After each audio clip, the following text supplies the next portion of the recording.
The Nissan Ariya is one of the more exciting EVs coming our way, not because it's big, shiny and pretty, and not because there's a 389 horsepower performance version coming somewhere down the line, but because of who's building it.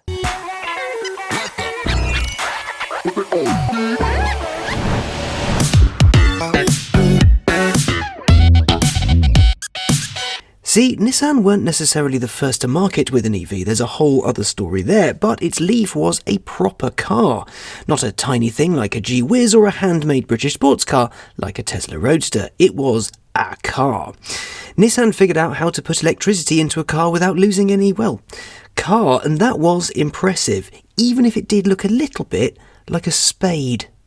Here we are 12 years after it came out, and the Ariya is promising a fresh take on EVs, tech that we know twinned with fun.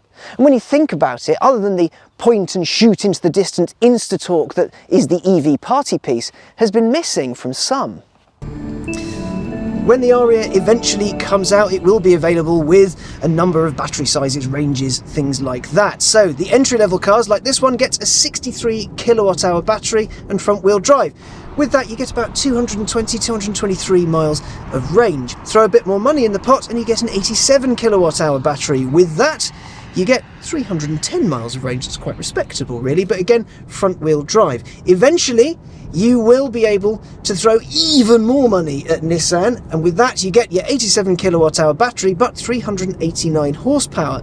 That means 0 to 62 in a shade over 5 seconds, which will be quite exciting, I think we can all agree.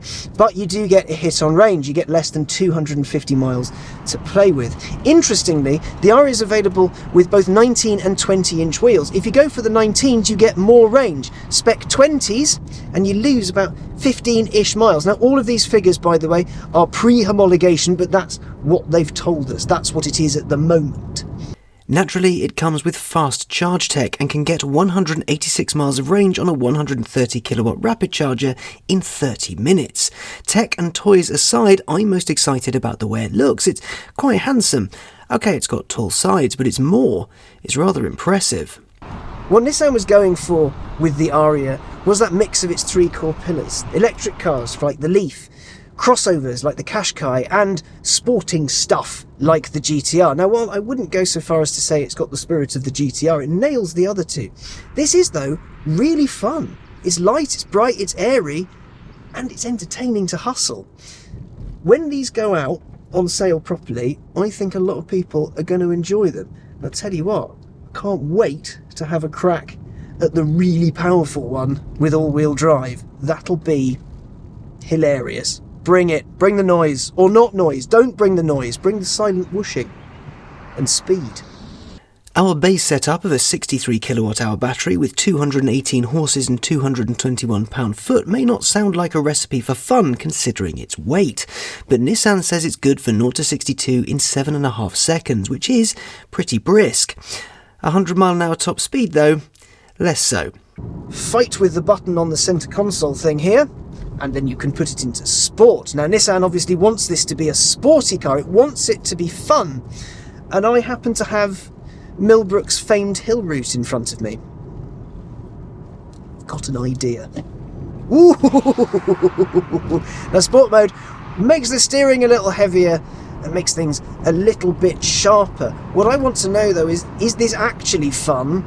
Or is it just we're going to make it feel sporty by making you put more effort in? Now, what Nissan has said is that it's designed to be grippy, so you can throw it around a little bit and not worry that it's going to spit you off the road. And you can feel the grip, man.